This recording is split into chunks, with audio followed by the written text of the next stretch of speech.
Yo, what is up guys? It is your boy Xehther here, back at it again to drop the movie version for What If Deku Had Earth Manipulation. The version of this that was the series and you guys had to watch each part individually did pretty well, so I decided, hey, I might as well bring it out as a movie.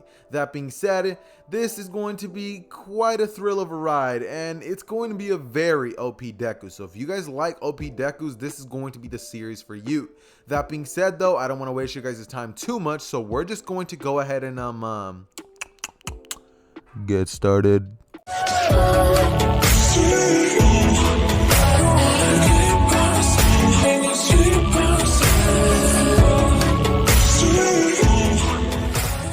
Okay, so we start a story off with a teacher from middle school. This was the day that the teacher would walk inside and basically do his whole little "I know you all want to become heroes" shtick. So that basically happens. In this version of events, the teacher would walk inside and see everybody being all rowdy, just talking to each other. As he would put his stuff down, he would then go over to the whiteboard and basically say, "Alright guys, settle down, we have a very important thing to do today." He would look at them all and say, "I know you all basically are, going to graduate middle school soon. You're going to go on to high school. This means that you guys need to start thinking about your futures. Therefore, you guys are going to be having to fill out these career aptitude tests." Is what I would have said if you guys didn't all want to become heroes. As he would throw them all into the air, the entire class would go into basically go haywire. Honestly, they would all begin to flash out their quirks, and this is when Bakugo and Deku would just kind of be in the back of the class. They'd both be chilling. Deku would have his arms behind his head with his legs on top of the desk, and Deku would be and Bakugo would just kind of be laying down with his head on his desk. But after he heard heroes, Bakugo would stand up and immediately say, "Yeah, teach. Don't lump us in with those losers, though. Me and Deku will grow to become the greatest heroes of all time. One of us is going to be the number one. And I can't bet, and I don't know if it's going to be me or Deku. That man's way too powerful." Deku would look at Bakugo's direction, chuckle a little bit, and he would then lay his head back over the chair, as Bakugo would smile and give Deku a little bit of a smirk, as this is when the teacher would say, "Yeah, you two do have the best scores and everything, and you two have incredible quirks. You two will definitely make the school proud after you guys make it to UA." As Bakugo would say, "You bet you teach." The teacher would then look at Bakugo and say, "Alright guys, give a round of applause to Deku and Bakugo, the favorite students of the school." As everybody would start doing that, Deku and Bakugo would basically chuckle at each other, and it's at this point that Deku would kind of just start thinking about how everything got to this point. See, Deku was born in this version of events with brown hair. This version of Deku has a much thicker build, I guess you could say. He has a much more lean and buff build than in the original canon. Apologies for any background noise you guys may have heard a little bit ago, but like I said, Deku is a lot buffer in this version of events. He can pack a lot more muscle on very fast, and Deku in this version of events is basically going to be a prodigy in the making. From the moment that Deku was born up until this moment, Deku has always been revered as powerful, great, intelligent, smart. Deku kind of filled in that sort of Bakugo role as well, except his was multiplied by 3 times just due to the fact that Deku's quirk was incredibly overpowered. Deku has manipulation over the earth itself. Deku's abilities, it's not something that Deku had to train hard for. It's not something that Deku had to basically work for like anybody else. And in terms of the weaknesses, there's absolutely none. Deku was born gifted, and the only limit to his abilities are his imagination. Deku can do literally limitless things with this ability, and therefore, you guys actually have the chance to comment down below what things you guys want Deku to do. That being said, Deku would grow up alongside Bakugo, but Bakugo would see Deku as his superior. That is until he unlocked his quirk, and they started becoming sort of rivals, I guess you could say. Deku would always have to hold back when he was fighting Bakugo due to the fact that he did not want to hurt him too bad, and Bakugo always had to try his hardest to try to keep up with Deku. This means that Bakugo in this version of events will actually be a lot more powerful than our original canon counterpart Bakugo, just due to the fact that Bakugo has someone he wants to catch up to, and seeing Deku be this powerful, it makes him want to try harder. It makes Bakugo want to be more powerful, be like Deku, and that's exactly what Bakugo tries to do. This basically leads to Bakugo and Deku growing up being some pretty tight friends. They're pretty cool. Deku is kind of like the leader, and Bakugo kind of sees themselves as equal, but deep down he low-key knows Deku is the leader of everything. That being said though, After this, that little brief flashback happens. Now we're going to jump over to when Bakugo and Deku basically stand up and the class ends. Bakugo would walk up to Deku and say, hey, so am I still going to go over for dinner today? And Deku would look at Bakugo as he would say, oh yeah, I totally forgot about that. Yeah, sure thing. My mom was talking about you this morning. As Bakugo would say, yeah, Inko, she loves me. Deku would look towards Bakugo's direction and say, calm down there, buddy. It's my mother we were talking about. As Bakugo would say, what? And Deku would just start laughing as he would crack a weird joke. And this is when Bakugo would just be like, yeah, whatever. As it's at this point that they would both basically grab their stuff and take a weird path home. Deku would have actually not wanted to basically go home. Deku would have wanted to take a very fast path home, and Bakugo suggested using their quirks, but Deku was just like, what's the point? I mean, we might as well walk. It's a little bit of an exercise anyways. As Bakugo was like, sure thing, man. This is when they would both take the path of the sludge villain, and about 2 seconds into walking there, Deku would have immediately sensed the presence of the sludge villain around them. Deku can sense the literal earth, and he can sense people's footsteps, their breathing, just from literally if they are touching the ground. Deku knows where they are. Deku, after realizing that there's somebody approaching them very, very fast, would immediately tell Bakugo to just kind of get ready. As Bakugo would say, huh? He would look towards Deku's direction as he would see a very serious expression on Deku's face. Bakugo would then say, alright, got it. As Deku would look towards the sewer, he would immediately, as soon as a sludge villain would come out, Deku would create a cage around the sludge villain. A literal just box of sand would surround him. As a sludge villain would be like, what is this? He would begin to basically say, kid, give me your butt. As he would just be trapped and no more sound would come from there. As this is when All Might would about 2 minutes later would bust out of the tunnel just being like, yeah, here?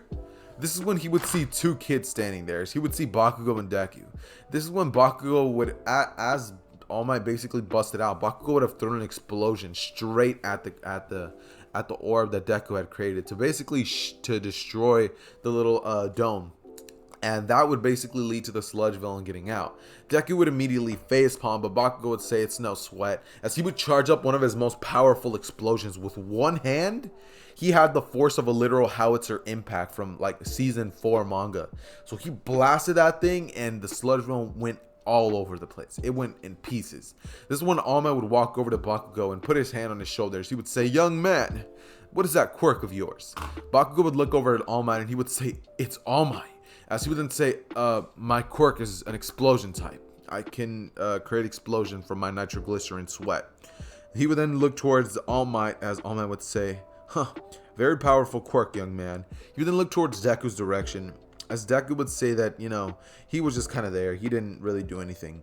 Bakugo would just be like, why are you lying? And Deku would just be like, I don't want any attention deep down. As All Might basically just grabs up the sludge villain and thanks him for the help.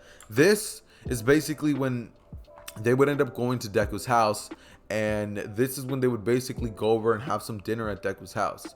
They would basically just, go over to Deku's, Inko would greet Bakugo, some normal dinner stuff would happen, and very next day, they would wake up to have to train for the 10-month period that they actually have to get ready for the UA entrance exams.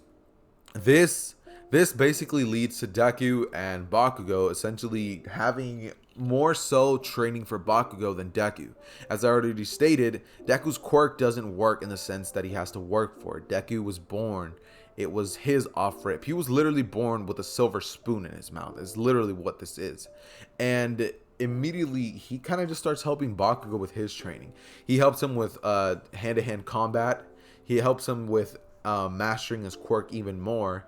And this actually leads to an awakening from Bakugo's quirk, meaning he can actually surround all of his body with a sort of weird explosion armor. You know how Endeavor and Todoroki can cover their entire body with flames? Yeah, Bakugo can now produce flames and explosions. And not only that, but he can use them in a sort of, what's that one anime? Fire Force, in that sort of way, where he can propel himself with nothing but his, fire from his feet. That being said, that basically covers the entirety of the 10 months. Deku kind of just chilled out with Bakugo, and Bakugo started doing a lot of training with Deku. They did end up cleaning the beach, and that's basically all they did for the 10 months. They would also hang out a lot and kind of play a lot of video games during this time, as well as doing their own separate studying, but Deku doesn't really have to do that, seeing as Deku in this version and in the original is incredibly intelligent. So, I mean, there's no real reason for Deku to have to stress over too much over, the little things like, what's it called? Like studying for the entrance exam. That being said, this would now lead us into them having to go to the entrance exam area.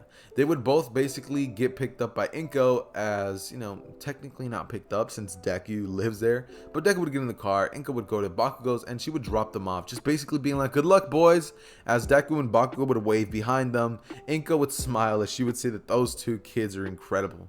She would basically proceed to drive off, and this is when Deku and Bakugo would go inside, as there's actually going to be zero interactions with Uraraka in this version, due to the fact that Deku isn't clumsy and he's not going to be tripping, leading to no Uraraka situation. That being said, this is when they will both basically go inside. They will take their test, and due to Deku not being a murderer, Ida stuff never happens. So they immediately go outside, and they would end up going to different areas. Deku, as soon as he arrives there, he would realize that there's a ton of robots over there. And not only that, but he can feel the presence of a very giant robot in the earth.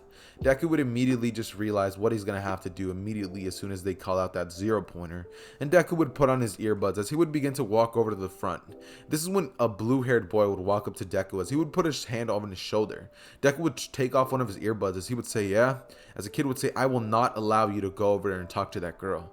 Deku would give him a little bit of a weird look and be like, dude, what are you talking about? I was just going to the front.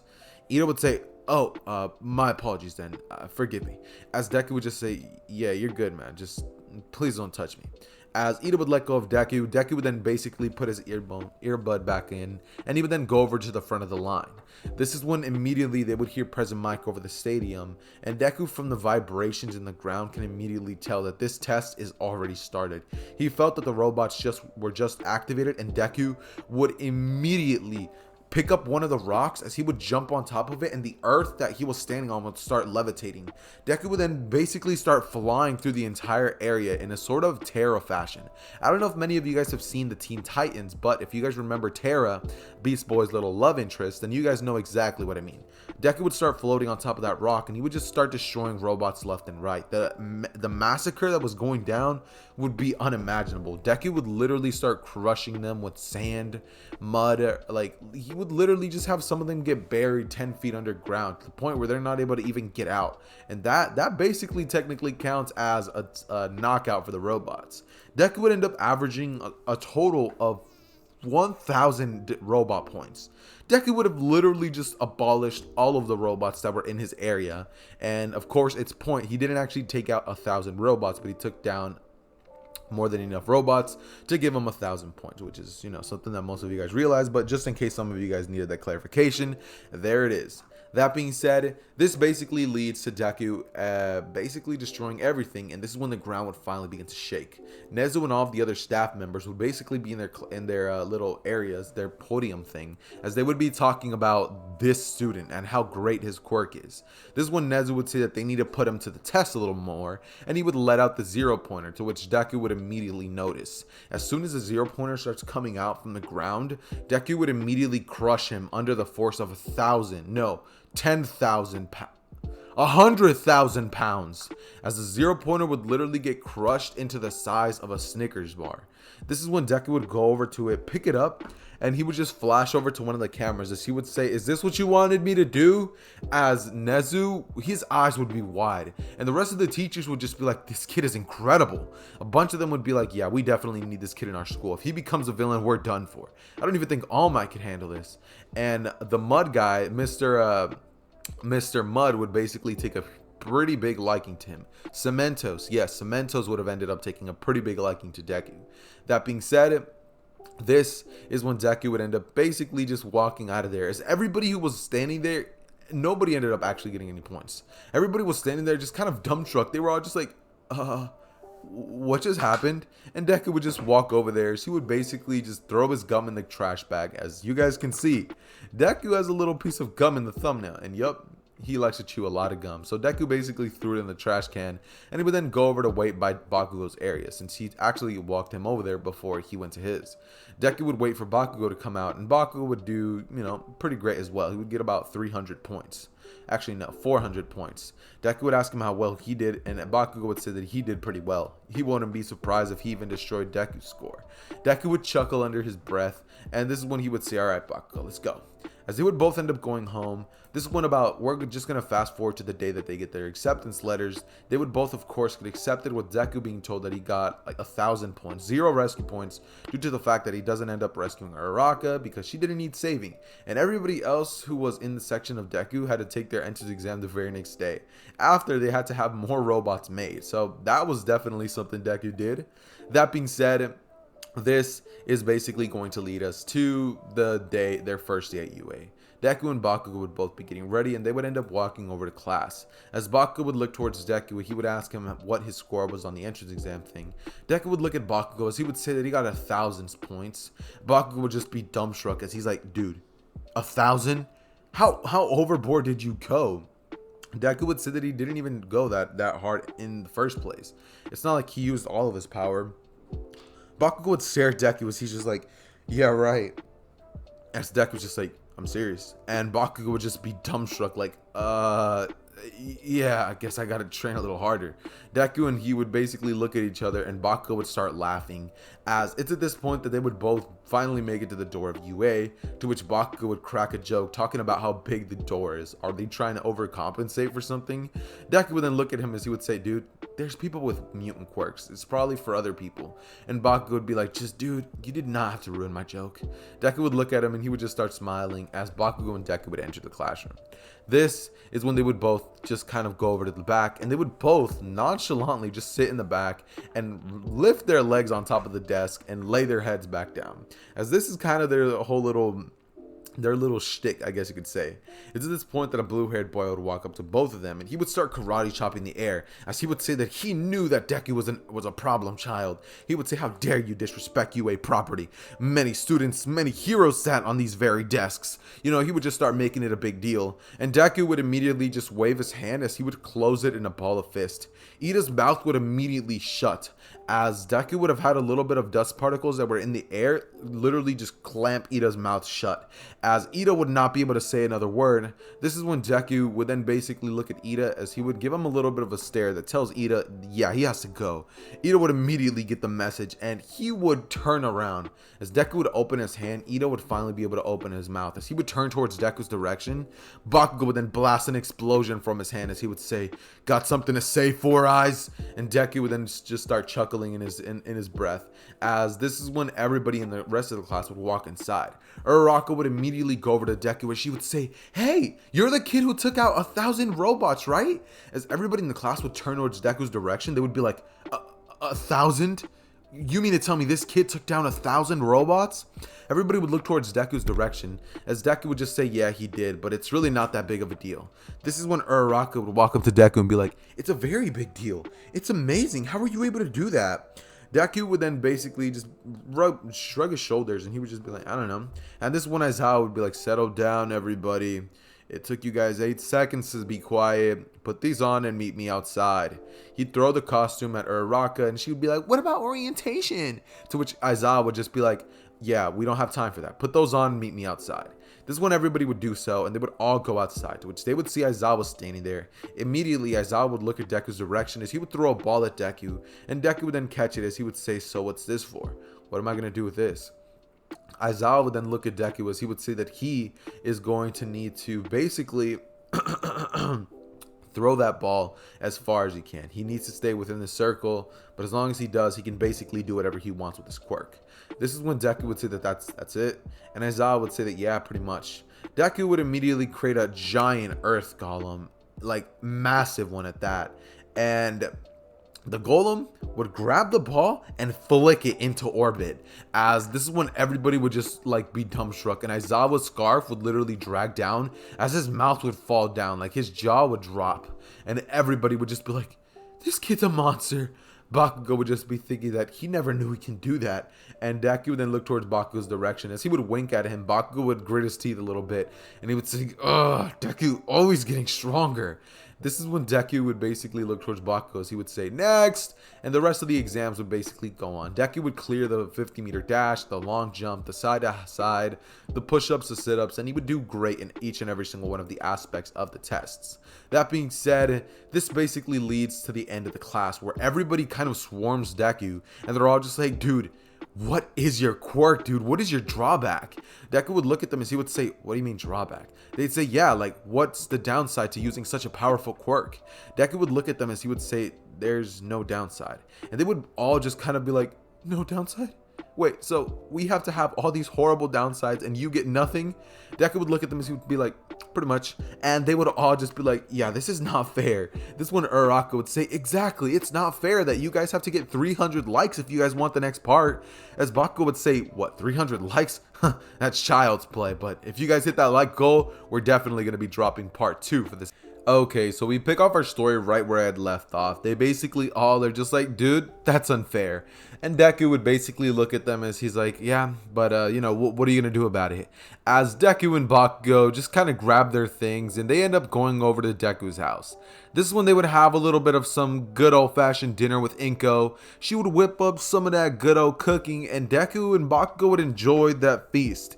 This is when Asashi would come home after one of his, his normal business trips. And, well, he would just have a normal situation happening where he just joins them. And he basically asks them how the first day at UA was. Deku would say that it was child's play and Bakugo would just be like, yeah, for him it was. As he would say that they were almost about to get expelled and that nobody ended up getting it though. As he would basically look at them and be like, yeah, that sounds like something that UA teachers would do. So what are you guys gonna do after this? As Bakugo would look at Deku, he'd just be like, you want to go play some video games after this? Deku would look at Bakugo and say, sure thing, Bakugo, let's go. They'd basically proceed to start playing some games, some good old-fashioned One's Justice, what you guys are seeing in the background of the video. And this would basically lead us to the very next day. Very next day, they would arrive and a very normal day of class would basically happen up until the final class, Hero Course. And this is when All Might would bust in through the door saying, I am here! As he would basically look around the classroom to see Bakugo and Deku in the class just messing around. It's at this point that they would basically be talking to Uraraka in the back and Bakugo would be spitting some game, Bakugo would be trying to, he'd be trying to... And Deku was just kind of there, like, being his wingman, This would basically lead to Deku and Bakugo kind of just, doing a little bit of, going off of each other's little tactics. And this would basically lead them to kind of finally paying attention to All Might once he busts in the door. Bakugo's the one who does that the most. And, well, All Might would basically tell them all to put on their hero costumes. This is when Deku would proceed to put on his hero costume, which you guys basically are going to get to choose. Actually, no. What should his hero costume be? Let me see. Let's think. Earth manipulation. Let's say he just has a really dope a ninja outfit, I guess. Because honestly, boys, I can't think of anything. I don't want to give him the original costume. Just because that costume honestly doesn't look drippy. Like, it's just not drippy enough. It gets better, but it's never as drippy as I need it to be, if that makes sense. But that being said, that's basically what his costume is. And this is when it's going to finally lead us to Deku and everybody going outside. They would begin to get changed as All Might would tell them that the clothes make the pros and they would all meet each other outside. People would begin to compliment Deku on his costume and this is when the matches would be announced. All Might would finally begin to tell them all what they're going to be doing and this is when he would finally pull the budget thing. He would begin to say that Deku's team is going to be Deku, Bakugo versus Mineta and Momo. And yeah, this is going to be a repeat of yesterday's video. What if Deku was Inosuke's reincarnation? In case you guys haven't checked it out, go watch it. Anyways, that being said, and leave a like on this video too, by the way. Leave a like on the video. Anyways, that being said, this is when they would all basically just look at each other and Mineta would just immediately realize he's not winning this match, dude. He literally pulled a giant golem from the ground that like threw the ball to space. Yeah, they're not winning. Mineta would immediately run up to All Might as he's like, dude, can we please like maybe get a different opponent. Like, this is unfair. Like, Bakugo alone could probably beat us, and Momo would actually feel a little bit the same. You know, she's not confident in her abilities. This is when Deku would say not to worry. He's not even going to try at all. Bakugo, if anything, will take care of everything. So, if anything, the beating will be even worse because it's going to be him. And this one, they're like, wait, what? He's worse than you? Deku's like, yeah, I mean, he goes all out. I barely try, and I was going to be gentle. But since you guys want to say that, then I guess, I guess Bakugo can handle it. Bakugo would then crack his fist and be like, sure thing, Deku. Let's go. As this is when Deku would wink at Minetta's direction and just basically walk away. As it's at this point that they would basically walk into their respective areas, and this is when they would basically proceed to start just having their little combat stuff. They would proceed to basically get suited up. Minetta and Momo would basically get up there trying to cover the bomb, and this is when Minetta would just look at her. He says, why don't we just let them get it? Let's leave and save ourselves the damage. And Momo would say that she's not going to go down without a fight on her second day of being a pro hero. Pro heroes always have to fight against very powerful villains, and this is just an example of that. As Minetta would be like, you're right.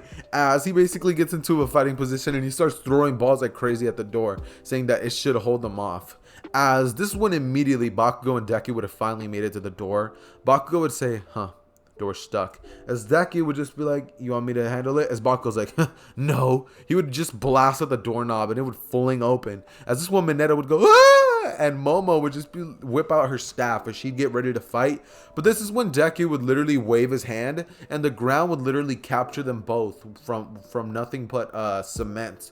Cement would surround them and they would both be unable to move a single muscle. This will then lead to Deku and Bakugo being announced as the winner of the Fire Heroes versus Villains, and the day would basically end from there. This is when we're kind of just going to have a time skip to the day of the USJ until they arrive, because honestly today I am not in the mood at all to talk about how Tsuyu says that this person is the strongest. Man, F Tsuyu, to be honest. But yeah, this is when I know some of you guys are butthurt, typing up your comments talking about you don't like Tsuyu? I'm unsubscribing right now. You know what? I'm gonna hunt down your family. I'm gonna unsubscribe. Yup, that'll teach you. And to that, I'm just gonna be like, all right, go for it. I don't like Tsuyu. What are you gonna do? Anyways, that being said, this is when we're basically going to have them all arrive. Now, immediately, as soon as Deku arrives, as soon as Deku arrives in the vicinity of the USJ, he immediately can tell that something's off. He feels multiple presences inside of that building. And this is when he would immediately just clench up his fist, as each and every single person that was inside would immediately just be covered in sand. Each and every single one of them would be covered in sand coffins, and Deku would crush them slightly, forcing them all to get knocked unconscious. So by the time that they would walk inside the building, Deku would kind of just be sitting there, and Kurogiri, Shigaraki, and the Nomu and such, they would have no idea what just happened. But this one, Kurogiri would arrive, and when Kurogiri teleports everybody away, Deku just kind of looks at him with like a little bit of a bored expression on his face. I mean, the downside to being this powerful is pretty much that you never have fun. He kind of has the One Punch Man effect where he's too strong for his own good. Therefore, battles just don't excite him anymore. Battles don't give him the same thrill. And yeah, that's basically what's going on now. This is when we're basically going to have Deku kind of just tell Aizawa not to worry about the students, that all the villains have been neutralized, and Bakugo and Kirishima would have, of course, tried to take out the Kurogiri with, going through him. Bakugo barely missed him, but he realized the trick to Kurogiri. And this basically means that when everybody gets teleported away, Deku would immediately just tell them all that don't worry about it. It's perfectly safe to be able to get out of here. As they would proceed to essentially go away from there, by Deku would basically, use the minerals in the earth to basically create a ladder, which allows them all to just kind of walk across. And this is when Shigaraki and the Nomu would be like, where are the villains? Kurogiri, where did you teleport them? As Kurogiri would say, sire, I don't know. And this is when immediately Bakugo would blast in as he would hold Kurogiri down and just explode like a giant explosion. Kurogiri would be out for the count immediately, and this would lead to Shigaraki telling Nomu to kill that brat. As he would rush towards Bakugo's direction, Bakugo would not even not even be surprised or even brace for the attack, as he knows Deku's gonna help him out. This is when Deku would immediately create a giant arm out of the earth, and it would just punch the Nomu, sending him flying out of the USJ. This is when Deku would immediately flick his fingers, and Shigaraki would be trapped inside of a molten cage, which Shigaraki decays immediately. This is when Deku would look at Shigaraki and be like, huh, pretty interesting. As Deku would lift his hands, and all of the water inside of the lake that had like the boat area with Tsuyu would all blast at Shigaraki, like having a bit of a hurricane effect, which would just send the man crashing to the floor. And Deku would then create a little bit of a dirt sword, as he would blitz Shigaraki, and GG, he would just KO the man. It's immediately after this that Deku would look at Shigaraki and ask him why they're there, as he grabs him by the shirt, and Shigaraki would be like, it was, and just pass out. As it's at this point that Deku just throws him onto the ground, and Aizawa was just left dumbstruck. So was 13. None of them ended up getting hurt in this version of events. The only one that remotely got a little bit of damage was Kirishima and Bakugo when they landed on the floor after, getting caught off guard by Kurogiri's portal. This basically leads to a 1 week time skip, which basically has Deku and Bakugo training, except this time Kirishima ended up becoming friends with Bakugo, so this means that Bakugo ended up joining them for a little bit of a video game sesh. Oh, also forgot to cover, Uraraka and Bakugo get together at this point. This is when, they would both, go out on a little date, and Deku and Kirishima would go home as, they'd play some video games.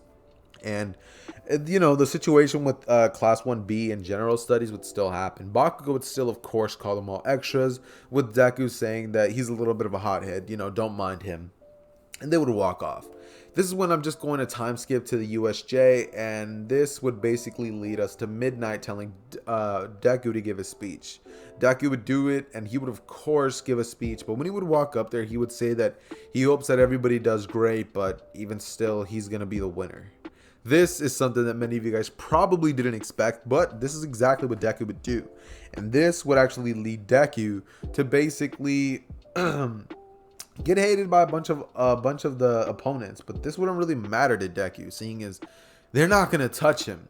As soon as the race starts, Deku, he does not have to worry about Todoroki's ice. As soon as Todoroki does that little ice thing, Deku would literally just clear the path. The ice would literally turn to water, and Deku would just walk across. As Deku would literally, from point A to point B, just pick up one of the rocks from the earth and just fly over to the finish line, as Deku just completely skipped over all of the parts, and Bakugo ended up coming in at second place, very, very close to Deku, due to the fact that, Bakugo is way stronger than our original canon Bakugo. I'd be willing to say he's about as strong as a 40% one-for-all Deku in the manga. That's insane.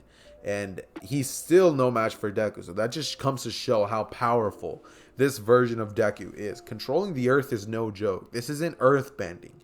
This is literal earth manipulation. He can control all aspects. Water, trees, sand, minerals, everything you can think of, Deku has control over it. That being said, this would basically lead to the second event. Deku, Bakugo, Uraraka, and Kirishima would actually be a team, and as soon as everything starts, Bakugo would look at Deku as he nods his head. Deku would immediately understand what he means, and he would create a dome of a hard dome, similar to the one that the guy in part 1 of Naruto created to keep the Genin within it, when he basically stopped them all. That's basically what he does, and nobody from the other opposing teams, not even Todoroki, is able to penetrate it. This leads into the battles, and this would lead to Deku versus Shinso. However, immediately when Shinso tries to do anything, Deku just literally waves his hand, and a bunch of sand would just cover Shinso's mouth. As Deku closes his hand, and Shinso would not be able to say a sentence. This is when Deku would have the cement that is on the arena rise up and hit Shinso straight in the family jewels, causing Shinso to drop to the ground. Deku would then kick Shinso into the wall, and he would get knocked out embarrassingly. This would lead to Deku going to the changing rooms and seeing Bakugo and Todoroki in there. At this point, Bakugo had basically been having a little bit of a stare down with Todoroki, and Todoroki had told Bakugo that he's never going to lose to him again. This is when Deku would look at Bakugo, and he would basically tell him if he wants to have that match against Todoroki, seeing as, well, Deku's going to be next anyways. Bakugo would just say that, nah, he can take it. And this is when Deku would look at Bakugo as he would say, nah, I don't really feel like it. It'd be too easy. I mean, once I'm done with him, I'll just have to fight you and be the winner. I think this is going to be pretty boring. As he would look towards Todoroki's direction, he would tell him that he better be ready to, walk the walk if he's going to talk that way. And this would lead to Todoroki getting a little angry at that notion, but he knows he can't do anything to this kid. He's God tier. This would lead to Deku and Todoroki going to the arena, and this basically leads to them both getting into their battle stances. However, when Todoroki shoots ice at Deku, Deku immediately melts all of it, as Todoroki is just completely shocked. All of the ice that would have basically engulfed the arena with giant icebergs would just turn to nothing but water, and it would flood up the arena, as it would almost get to the people in the stands. After Deku sees that, Deku would immediately cover both of Todoroki's arms so that he can't shoot any ice. If he tries it, the ice will literally give him frostbite on his arm, and if he tries to use his fire, he will literally burn it off, and it's gonna look like have you guys seen that one lady in SpongeBob who goes, "Chocolate, I need some chocolate. I remember when they used to make chocolate. I always hated it." Yeah, that girl. Yeah, that's what Todoroki's arm would look like if he tried to use his fire side. So, yeah, bad luck for Todoroki. He takes a massive L. But right when everybody thinks that Deku's about to finish the job, Deku would literally proceed to just punch Todoroki square in the gut hard. Todoroki would fall to his knees, and before Todoroki can pass out, Deku would literally jump off, as he says that Bakugo can have this one. He would look towards Bakugo's direction in these stands, and Bakugo would just start laughing maniacally. He would just say that this half and half kid is definitely gonna get what's coming to him. Seeing as Deku versus Todoroki and Deku versus Bakugo was going to be pretty boring, I decided that instead I was going to have this version of Deku just kind of prove that he was stronger and then just give up, because it was just going to be too easy. And the UA Sports Festival would have gone by far faster than if I were to do this. So this would basically lead to a 30-minute brace period where Todoroki gets to heal up, Deku gets rid of all the restraints, fixes the arena, and even gets rid of the water. He has plants in the earth basically absorb it all. By the way, did I mention Deku has full control over plants as well? He's basically Poison Ivy on crack. And this would basically lead to Bakugo versus Todoroki. As soon as the match starts, Todoroki would shoot a giant iceberg at Bakugo, to which Bakugo was expecting. So he blasted a straight AP blast right towards Todoroki's direction, which actually ended up piercing him, causing Todoroki's right leg to be completely out of commission. And afterwards, Todoroki blasted himself into the air, kicked Todoroki up there, and then grabbed him by his skull, blasting in a circle motion, literally like the howitzer impact. And he did that to Todoroki, palming his head like a basketball, slamming the man into the concrete, and Todoroki was out like a light. Like, the man was, it's over, man. I'm sorry. Like, Todoroki, you're GG'd, bro. Like, I get it. You're pretty cool, like, in the actual anime, but, like, when I change Deku and make this man goated, and I make Bakugo his friend, Bakugo's always going to be goated as well. So, yeah, Deku and Bakugo, they wiped the floor with Todoroki each on that day, leading to Todoroki's ego. Yeah, that calmed down. And since Todoroki wasn't even willing to use his fire either, he got clapped even worse. This leads to Bakugo being the winner, but Deku still nonetheless gets the second most recommendation. No, it's not recommendation. He gets the second most hero agency request. Yeah, that the internship request, right? And that is because Todoroki, even though he lost, he is still the son of the number 2 hero, which leads to a bigger bias towards his direction. This is when we're basically going to have Deku picking his hero name. Truly helpless, bro. This is where you come in. Pick what hero name you want this version of Deku to have, as well as where you want the internship that he has to end up going to be. However, Bakugo is of course still going to pick the name Dynamite. For those of you who don't know, that's his name. And he would end up going with Best Genius, just like he did in the original. Except this version of Bakugo is much more calm, therefore he actually got a little bit more out of it. This would lead to Todoroki going to Endeavor's agency, and basically he really does actually want to use his fire this time because he feels weaker than them. And he's going to just use his fire in order to destroy Bakugo and Deku. So, yeah, that's basically what we are going to be leaving off this part of What If Deku had Earth Manipulation. Alright, so I'm going to be picking off right where it left off. So, this is when everybody would basically pick their internship options as well as their hero names. However, Deku's hero name is actually going to be Gaia, God of Earth. And that is the name that the creator, the semi-creator of this series picked. Truly helpless, bro. I'm talking about you. That being said, it kind of feels weird calling you truly helpless. Like, that's, it's strange, but it's whatever. That's your YouTube name. Anyways, that being said, though, guys, this is when I am now going to be talking about where he goes for his internship. Due to the fact that this version of Deku does not have any quirk that basically aligns itself with any other heroes that I know other than Cementos, I'm just going to be saying that Deku is going to basically end up going with Cementos for his internship. Due to the fact that I didn't actually see the person who asked for this what if I end up commenting what he wanted to happen next. I didn't see any of that, so I'm just gonna do this. That being said, Deku would basically pack up his stuff and walk over to Bakugo's. He'd be like, "Oi, Bakugo, what's up? Where'd you go?" And Bakugo would just be like, "Oh, Deku, I'm gonna go with Best Genius." Deku would look at him and be like, "You sure about that? That guy seems like a real stick in the mud." And Bakugo would say, "Yeah, I mean, he is the number 2 hero after all, right after the number 3. As Deku would look at him and be like, "Yeah, I guess." This is when Deku would basically proceed to start walking away. And it's at this point that Deku would basically arrive on a train where he would just hop on it. And honestly, Deku would just start making his way home. He would just start making his way to his crib. He would rest up, and the very next day he would ride the first train to go over to Cementos' agency. This is when Deku would arrive, and immediately as soon as he does, Cementos would walk over to Deku as he would say, "I thank you for choosing my agency." You know, I feel like Cementos is the type of person who's kind of like chill and like just vibing. So I feel like Cementos would honestly just be like, "Hey, like, you know, you cool, you know, like he'd be cool about it, right?" So that being said, Deku would of course arrive, and it's at this point that Deku would basically look at Cementos as he would say, "So, what are we going to do now?" Cementos would look at Deku and he would look at him as he would say, "You have full control over all properties of Earth, right?" Deku would look at him and say, "Yeah, pretty much." Cementos would ask him what is the furthest amount of control he has over cement. Deku would look at Cementos and just be like, "Oh, that." He would then aim his hand at the entire agency that Cementos has, which is literally made almost completely out of cement. Deku would literally turn it into mush, and Cementos would literally just fall down to his knees. He's like, "Kid, what did you do?" As it's at this point that Deku's like, "Nah, bro, don't worry about it." He would look at Cementos, and it's at this point that he would basically just flick his wrist, and the entire agency would get made up with more cement than it had before.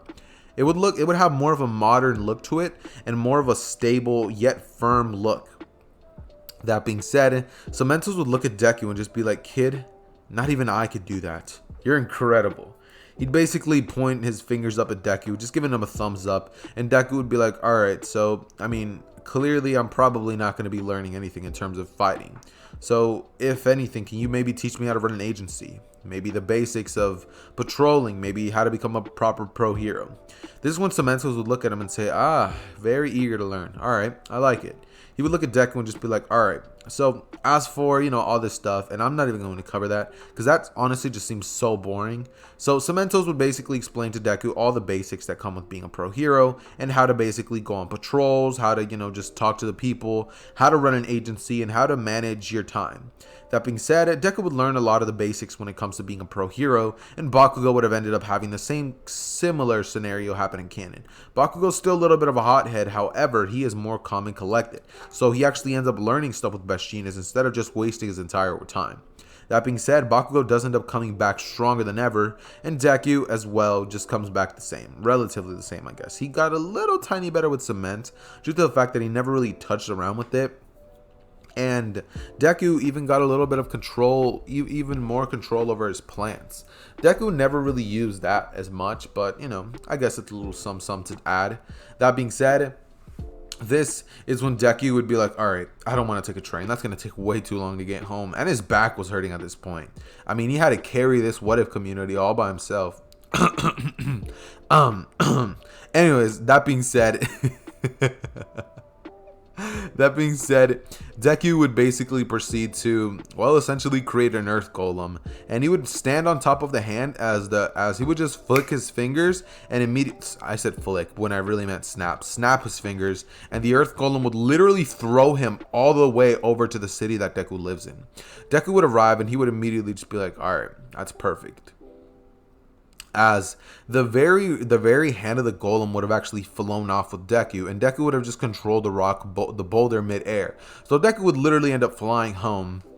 And it's at this point that Deku just gets home, he puts his stuff down and passes out. The very next morning, Inko would be awaiting for Deku's text, but Deku would be like, hey mom, I already made breakfast for you, it's in the kitchen. And she'd be like, what? What do you mean you made breakfast for me? When did you have the time? Deku would be like, oh, I had all the time. And he would basically leave off to school, where they would finally all be told about the final race and all that stuff, where they're going to basically test their growth during the interns, right? Oh, one more thing that I did, of course, forget to mention is Ida ends up getting GG due to the fact that, well, I mean, there's no reason. Oh wait, also, and I ended up saying that Bakugo was gonna go with Gran Torino, right? Because wait, did I say that? No, maybe, I don't know, dude. Honest to God, I just forgot completely. I honestly should have kept up with that. Hold on, boys, give me a second. Did I end up saying that Bakugo did that, or? I always do this to myself.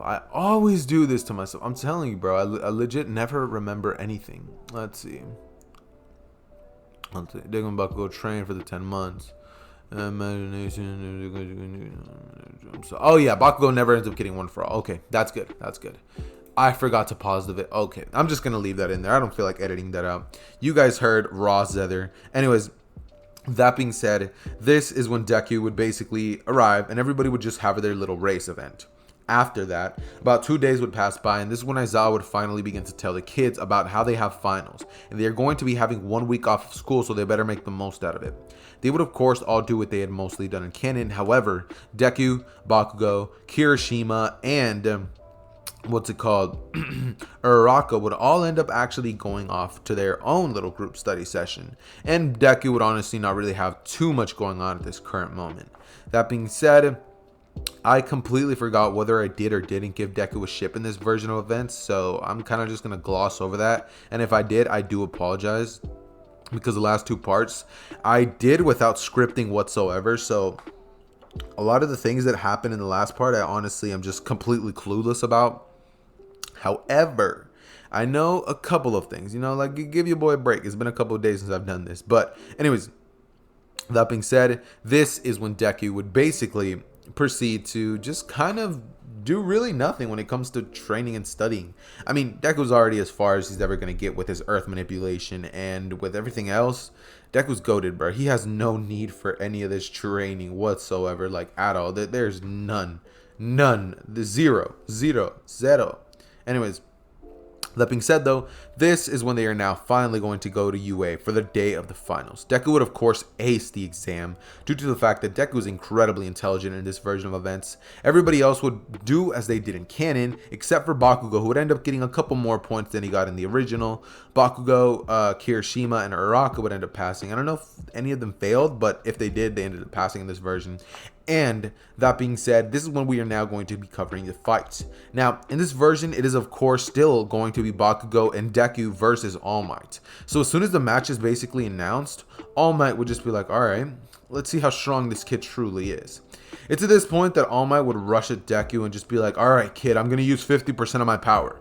So don't be afraid to go all up. As immediately a giant Buddha statue, the one that Hashirama himself created, would appear from the ground, and it would literally obliterate the entire area which they were fighting on. As Deku would look at All Might and say, "You were saying, All Might?"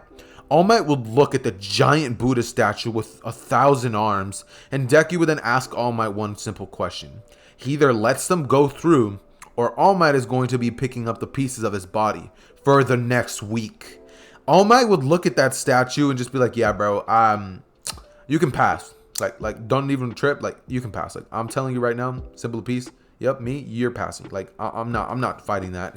Deku would immediately just be like, all right, good.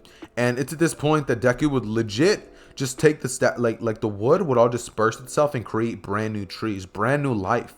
Earth would just go back to how it was before, and he would even rebuild all of the buildings that were there before.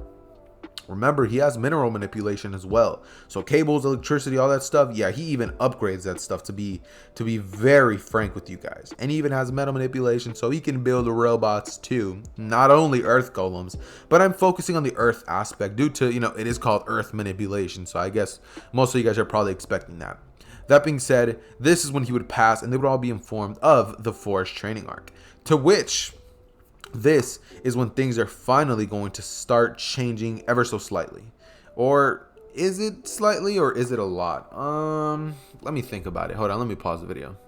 Okay, yeah, so I went back in the series and I ended up seeing that, yes, there is going to be major ramifications because in the last part, if many of you guys do not remember, Deku ended up basically soloing the entirety of the USJ with Bakugo's helping him just a little bit. And that being said, that means that there is no Kurogiri, there's no Shigaraki, and they lost a lot of men that day. That being said, this basically leads to the attack on the forest and all that stuff basically going a lot different than it did in canon. Don't worry, there will still of course be a giant attack. However, it will not include a couple of members. Oh, and also due to the fact that Deku wasn't there, Stain was never caught. Therefore, Stain is actually with the League of Villains. So when the attack that is going to be happening, Stain will be present. That being said, this is when a lot of things would basically start going a little slow. They would arrive there, of course, Mandalay would throw them off, and they would be forced to kind of do the race all the way back to the camp, where they would all arrive about 1 hour with actually... let's see, how long would it take for people to just walk there normally? They would literally just walk there casually due to the fact that Deku has literal earth manipulation. Those golems, they bend to his will. There's nothing they were doing. If anything, they literally cleared a path for them to arrive there sooner. So they would make it there in about 1 hour tops. 1 hour tops. And as soon as they do, Aizawa would just look at Mandalay as he says that, yeah, there's no way that any of those golems would have attacked them. Deku has perfect control over all earth elements. And Mandalay would just be like, hold on now. You mean to tell me this kid is like, how many more times broken than me? Aizawa would look at her and be like, infinitely. As she'd say, okay, yeah, is he single? Aizawa would look at her as he would say, are you serious right now? And she would rush at Deku as she's like, that's my mate. And it's immediately when Deku's like, huh? He's just like, what's going on here? As Mandalay would have to come over there and grab her sister. She's like, sorry about that. She's going through a little bit of a midlife crisis. Deku would look at her and he'd just be like, yeah. He's just like, although I wouldn't mind it. And this is when later on in the night, basically, Mandalay would sneak into Deku's area, and Deku would clap some of those MILF books. You know, he would hit those books. You know, he would do the math. You know, English, biology. You know, social studies. You know, all the good stuff. You know, he's doing gym class because he's sweating a lot, and you know, he basically gave Mandalay the work. You know, he's giving her the work. Right, she would grade it, and she would tell him that he has a D, a capital D as a grade, right? That's what he ends up getting. And that being said, it's basically what happens on the first day. Anyways, that being said, this is when we are going to be cutting over to the next day where all of the events are finally going to start getting awesome. Deku during the second day would, instead of using his time to basically train on his own self, he would use this time to help out his classmates. By that, I basically mean that Deku would essentially create golems and stuff like that to basically help everybody out with their own parts of training. And that is basically what Deku would end up doing for this time being. That being said, this is when nighttime would finally roll around. Your boy went to go get some water. That being said, with everything that I basically said, that day is basically how everything ends. This is when the nighttime would basically roll around, and Deku would of course still end up noticing Koda. However, one more thing that he would have noticed from the very moment he arrived is that there was multiple presences there who were definitely not supposed to be there. And in terms of the forest arc, in case you guys are wondering if Muscular is going to show up and like fight Koda, remember how I said that in the USJ arc, Deku was literally able to use nothing but vines to take out the villains without even doing a thing? Guess what Deku did? Yeah, he did just that. He literally neutralized all of the villains without having to lift a finger. The vines around and the trees bended to his will and took out each and every single one of the villains that had malice inside of them. How could Deku sense that? Well, I don't know. He's OP. Plot. That being said, this is when the second day would arrive and All For One would teleport over to the area to which they were all supposed to attack. This is when Deku would notice that there's a huge amount of power coming from that area. And it's when immediately Deku was with Koda, but he would tell Koda to go back to the area. There's villains around. Koda would immediately look at Deku and just be like, yeah, right. I don't see any villains. Plus, even if there is any villains, I got my aunt here. They can help. Deku would look at him and be like, they're much too weak to handle this. Go with Mandalay now. As he would immediately rip out the mountain and throw it at the direction of All For One. This is when All For One would shoot that gigantic arm blast at that he shot against All Might at the mountain, and it would disperse right in front of him. And Deku at that moment would literally use some of the rocks that dispersed to fly all the way over there, to which he would drop down to the ground. And this is when Deku would basically look at All For One as he would say, so you're the big and bad. You're the boss that has been controlling this world for so long. Deku would look at him and be like, you know, I have to applaud you. Honestly, I thought that you would be a lot stronger though. Maybe a little more physically attractive too, as he'd be walking around All For One. All For One would grab Deku by the throat and he would say, how dare you mock me, boy. Deku would look at All For One as he would say, I'd be careful of what you're doing and what you wish for. As he would give him a death stare, to which All For One would immediately stumble back. This is when Deku would be dropped down to the ground, and Deku would literally just start walking on air, as it seems. However, Deku was walking on small, tiny pebbles that he'd be levitating with his abilities, and Deku would literally just be walking around All For One as he would say, what to do, what to do. He'd look at All For One as he would say, so, how are you going to repent for what you have done today? All For One would look at Deku and say, don't make me laugh, child. You're hardly a threat to me. You can control Earth. You think that'll do anything against me? I have far more quirks than you. And even if you only have one, there's no way that your singular quirk will be able to do a thing to me. Deku would look at All For One as he would say, oh, it's a quirk? Really? That's interesting. He'd say, how about you try and take it? As he would walk over to All For One and just literally stand there. All For One would smile as he would say, this kid is cocky. Perfect. He would put his hand on Deku's head and he would start trying to absorb the quirk. However, this is when Deku's literal willpower would be so strong, All For One wouldn't be able to do a thing about him. And it's at this point that Deku would literally just walk behind All For One and say, you know what? I think you've been alive for a little too long. If I throw you in Tartarus, you're just going to get back out, right? All For One would look at him and start chuckling as he would say, a little bit on the smart side, aren't you? Deku would look at All For One as he would say, I guess. And this is when he would say that it's not a very good thing for you, though. As this is when Deku would, lift his hand with two fingers pointing at the air. As a bunch of vines would start surrounding All For One, they would immediately wrap him up so tightly that All For One is unable to move his arms, legs, or even face. This is when Deku would stand right before All For One, and this is when he would tell him, "Tell me something, All For One. Have you ever known fear?" He would immediately rev up all of his power. The entire earth would begin to shake. You can hear earthquakes all over the planet. And this is when Deku would create a statue so giant out of wood, earth, metals, anything that you can possibly think of. And the statue would screech at All For One, as it's at this point that All For One would finally feel fear. The vines which are restricting All For One would fall down to the ground, and All For One would fall down onto his knees as he would start begging for mercy. This is when Deku would look at All For One and say, "Let me ask you something. When did you ever give mercy to the people who begged for it before?" "That's right. Never. Goodbye." He would start walking away, and this is when the giant golem would literally crush All For One under its feet. As it would go back, and this is when Deku would immediately fix everything that he had done around the world in terms of how bad he affected it. And Deku would, at that same point, quite literally use his ability to sense hearts, or use his ability to basically sense malice in people, to quite literally obliterate crime rate all over the entire planet. Deku single-handedly just destroyed all crime. There will literally be no reason for anybody to ever become a pro hero ever again. Deku is just too OP. Dude, if Deku had Earth Manipulation plus Xehther's plot armor plus my ability to love OP characters plus my ability to speedrun series, he's kind of going to be unstoppable. And that being said, that is where I'm going to be ending. What if Deku had Earth Manipulation?